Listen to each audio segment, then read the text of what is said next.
Ito, no, pangalawang araw ng maulap at maulan ng panahon natin. So, check natin ngayon kung ilan na yung ating harvest as of 2:11.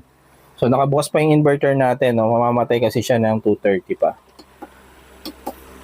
Okay, check natin ang harvest sa ating charge controller. Ayan, no, 1,111 watt hour.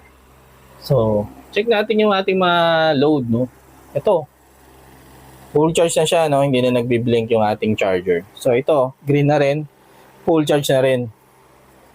Ito, hindi na nagbi-blink, full charge na rin yung ating 20 volts battery. So, dito naman sa mga power banks natin, yan, 99% mapupuno na. Ito, 73, malapit na rin. So, nakakapagkarga naman tayo kahit papano, no? Kahit maulap. Ayun lang nga, ito, hindi nagbukas to.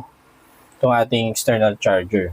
Kasi mababa lang yung temperature ng heatsink. So, hindi siya pumalo dun sa ating nilagay na setting para mag-on siya.